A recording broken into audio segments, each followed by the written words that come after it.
menyelamatkan dakwah, karena Nabi tidak boleh mati pada hari itu, saudara.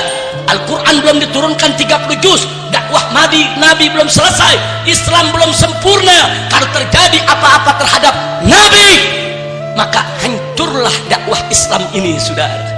Makanya ketika beliau ingin meninggalkan rumahnya, Sayyidina Ali ibn Abi Thalib radhiyallahu ta'ala anhu diminta tidur di pembaringannya. Apa kata Nabi? Kata Nabi, ya bna ammi, atakhaf? Hai Ali, adakah kau takut tidur di pembaringanku? Kenapa Nabi bertanya begitu? Karena resikonya besar.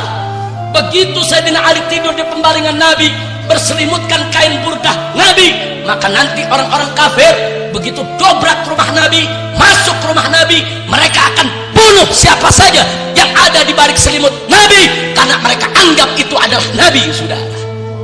Resikonya Sayyidina Ali dibunuh, dicincang, saudara. Tapi apa jawab Ali ibn Abi Thalib ketika itu? Ya Rasulullah, ini Ali ya Rasulullah, ini cuma seorang pemuda yang bernama Ali. Kalau Ali hari ini mati dibunuh ya Rasulullah, besok akan muncul pemuda-pemuda lain yang menggantikan Ali untuk berjuang bersamamu. Tapi kalau hari ini kau yang mati, kau yang dibunuh, kemana kami mencari pengganti ya Rasulullah? Subhanallah. Jadi perginya Nabi, saudara, untuk menyelamatkan dakwah. Ini terungkap dari jawaban Sayyidina Ali. Kalau Sayyidina Ali yang mati pada malam hari itu, akan muncul pembela-pembela Nabi yang lainnya. Tapi kalau Nabi yang dibunuh, siapa yang menyempurnakan dakwah? Siapa yang menyelesaikan tugas dakwah dari Allah? Karena itu Ali boleh mati saat itu, tapi Muhammad tidak boleh mati, saudara. Subhanallah. Maka itu Sayyidina Ali ditinggalkan di Mekah dengan resiko dibunuh. Sayyidatuna Fatimah Zahra ditinggalkan di Mekah dengan resiko dibunuh. Kalau Nabi seorang penakut akan menyelamatkan keluarganya dulu sebelum menyelamatkan orang lain, sudah. Tapi ternyata apa yang dilakukan Nabi kita? Umatnya diminta berangkat lebih dulu, sahabat yang lain diminta berangkat lebih dulu, sudah. Tapi keluarganya sendiri, Sayyidina Ali sepupunya, Sayyidatuna Fatimah Zahra, putrinya tercinta, jantung hatinya, ditinggalkan di kota Mekah dengan segala resikonya, saudara. Subhanallah walhamdulillah wala ilaha illallah wallahu akbar. Nah, jadi ini cukup, ini menjadi jawaban, sejarah yang menjawab. Nabi kita bukan seorang penakut, saudara. Lalu bagaimana soal sabar, saudara? Kalau Nabi tidak sabar, dari jauh-jauh hari Nabi sudah lari. Kalau Nabi tidak sabar, dari jauh-jauh hari beliau sudah tinggalkan Mekah. Kenapa beliau bertahan di Mekah sampai 13 tahun dalam menyampaikan dakwah dengan berbagai macam hinaan, dengan berbagai macam caci maki, fitnah, saudara? Bagaimana beliau bisa tahan itu semua? Justru karena beliau adalah seorang penyabar, karena beliau seorang yang sabar dan tegar. Beliau justru menjadi orang yang paling akhir untuk hijrah meninggalkan kota Mekah dengan mengorbankan harta benda dan keluarganya di kota Mekah, saudara. Lalu bagaimana dengan tahta, harta dan wanita, saudara? Saudara, orang-orang kafir pernah datang ke Abu Thalib. Bahkan orang-orang kafir Quraisy pernah mengutus Utbah ibn Rabi'ah, al-mulaqab bihakimi Quraisy. Umurnya ketika itu 80 tahun lebih, saudara. Utbah ibn Rabi'ah ini dianggap sesepuh Quraisy, orang Quraisy yang paling arif dan bijak, diutus untuk menemui Nabi, saudara.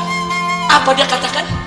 Ya Muhammad, kalau kau punya pergerakan ini tujuannya agar kau ini mendapatkan harta, kami bangsa Quraisy akan kumpulkan harta kami serahkan kepada engkau supaya kau menjadi orang yang paling kaya di antara kami. Kalau tujuan kau punya pergerakan ini, kau ingin menjadi raja, kami bangsa Quraisy rela.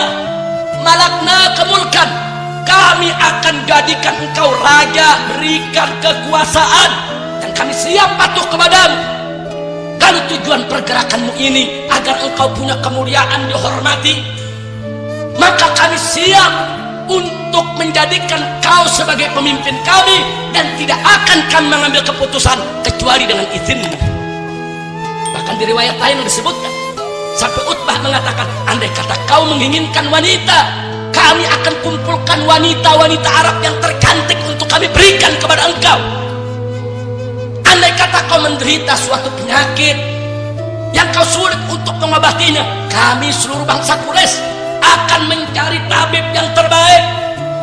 Harta benda kami akan berikan semua sampai kau bisa disembuhkan. Syarat satu, lepaskan dakwah ini. Masya Allah, saudara. Syarat satu, lepaskan dakwah ini. Ketika itu jawaban Nabi singkat. Nabi bacakan beberapa ayat pertama dari surat Fussilat, saudara, kepada Utbah bin Rabi'ah. Begitu mendengar ayat-ayat dibacakan oleh Nabi, gemeter Utbah, saudara. Karena dalam ayat yang dibacakan oleh Nabi ada ancaman kalau mereka tidak mau tunduk kepada Rasul, mereka akan dibinasakan oleh Allah sebagaimana Allah membinasakan kaum Ad dan Tsamud. Utbah gemetar, berhenti bicara, balik ke kafir Quraisy, saudara. Apa Utbah mengatakan? Demi Tuhan, setelah aku dengar apa yang Muhammad katakan tadi, maksudnya ayat-ayat Quran tersebut, saudara, demi Tuhan aku bersumpah, yang diucapkan oleh Muhammad laisa bisyair, itu bukan syair buatan manusia, wala bisihir, dan itu bukan mantra sihir, bukan, wala bil kahana, itu bukan ilmu perdukunan, bukan. Dan aku mendengar sesuatu yang besar, sesuatu yang berbahaya kalau kita lawan dia. Sampai Utbah mengatakan, ya ma'syara Quraisy, aku nasihati kalian, biarkan Muhammad dengan gerakannya, kita tidak bisa ikut campur. Masya Allah, saudara. Nggak sampai di situ, saudara. Bahkan ketika orang-orang kafir Quraisy datang ke Abu Thalib, kemudian memberikan ancaman kalau Abu Thalib tidak mau lepaskan Muhammad, tetap masih mau melindungi dan membela, maka orang-orang Quraisy akan bersatu untuk membunuh Nabi dan membunuh Abu Thalib sekaligus, saudara. Abu Thalib sempat goyang sedikit, saudara. Bukan goyang karena takut, karena sayang kepada keponakannya. Nabi dipanggil, ya Muhammad, coba pertimbangkan lagi. Mereka ini serius mau bunuh kau. Aku sayang denganmu. Cobalah kau lakukan yang kau mampu saja. Jangan kau melakukan yang akibatnya kau tidak mampu tanggung. Mendengar itu, saudara, Nabi meneteskan air mata. Bukan karena takut, terharu dengan cinta dan kasih sayang perlindungan yang diberikan oleh Abu Thalib. Tapi dengan tegar Nabi menjawab, ya ammi ya Abu Thalib, wahai pamanku Abu Thalib, kulli Quraisy, katakan kepada orang-orang Quraisy tersebut, lawada'us samsa fi yamini wal qamara fi yasari ala atrukah hadal amr wallahi ma taraktu hatta yudhirallahu au ahliku fihi. Katakan kepada orang-orang Quraisy tersebut, katakan kepada mereka, jangankan beban semacam ini dakwah diadakan di pundakku. Yang kau lihat, hai pamanku, sepertinya beban ini begitu berat. Lawada'us samsa, andai kata mereka letakkan matahari di kananku, bulan di kiriku yang begitu berat untuk aku tanggung. Saudara, saking beratnya, wallahi demi Allah, mataraktuh, demi Allah tidak akan aku tinggalkan. Seberat apapun dakwah ini. Sampai kapan? Hatta yudhirahullah, sampai Allah memberikan kemenangan aku punya dakwah, au ahlika fihi, atau aku binasa di jalannya. Sudah. Begitu mendengar kalimat tersebut, saudara, Nabi berhenti. Nabi meninggalkan Abu Thalib. Enggak lama kemudian diubar oleh Abu Thalib, ya Muhammad, tunggu, aku bukan mundur dari pembelaanmu, bukan. Tapi kalau memang kau mantap untuk terus memperjuangkan ini dengan segala resiko, aku pamanmu tetap akan membela dan melindungimu. Subhanallah. Nah saudara, ini cukup jawaban bagi kita. Kalau Nabi hijrah untuk tahta, untuk harta, untuk wanita, Nabi udah ditawarkan, saudara, oleh orang-orang Quraisy. Mau jadi raja dijadiin raja, mau harta dijadiin orang kaya, mau perempuan diberikan perempuan Quraisy yang tercantik, semua ditolak oleh Nabi karena bukan itu tujuan daripada dakwah Nabi, saudara. Maka itu sekali lagi sebelum saya akhiri, saya tandaskan bahwa Nabi kita tercinta Sayyiduna Muhammad sallallahu alaihi wasallam beliau hijrah meninggalkan Mekah menuju Madinah bukan karena takut, bukan karena tidak sabar, bukan karena tahta harta dan wanita, akan tetapi untuk melindungi dakwah, untuk menjamin keberlangsungan dakwah agar Islam sampai ke generasi-generasi berikutnya ila yaumil qiyamah. Berkat hijrah Nabi, Islam menyebar ke seluruh dunia.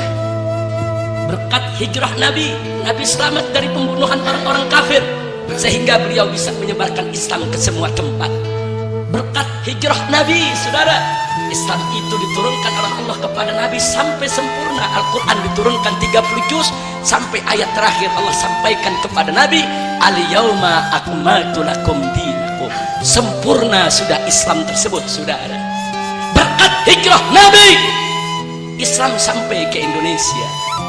Berkat hijrah Nabi, Islam sampai ke Surabaya, saudara. Berkat hijrah Nabi, Islam sampai ke Masjid Serang ini, saudara. Berkat hijrah Nabi, kita semua mendapatkan nikmatul Islam wal iman.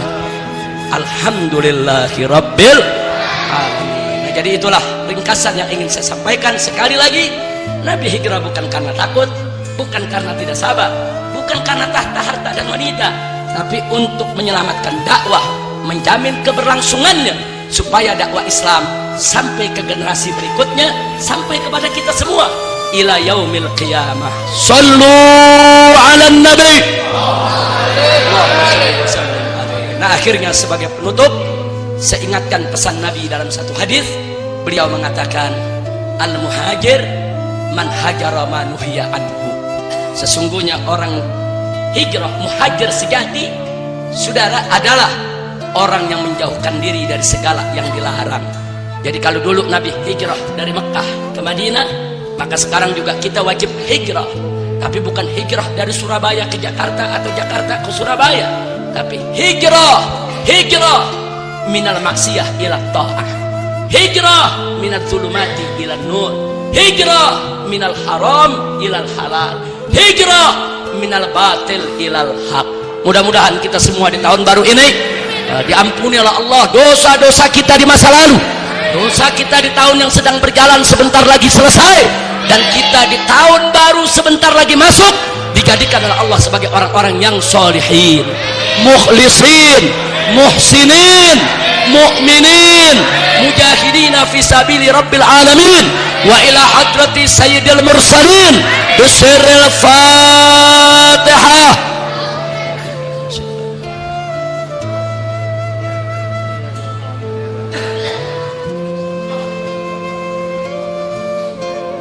Taqabbalallahu minna wa minkum wa taqabbal ya karim. Terima kasih kepada Habib Ali, terima kasih kepada Habib Muhammad, terima kasih kepada semua habaib, terima kasih kepada orang-orang tua kita di sini, terima kasih kepada Habib Abdurrahman, terima kasih kepada Habib Hussein dari Gresik ada di sini, dan ada pimpinan Ar-Rabitatul Alawiyah yaitu Habib Zain bin Smith yang sengaja datang dari Jakarta untuk ikut hadir bersama kita di tempat ini.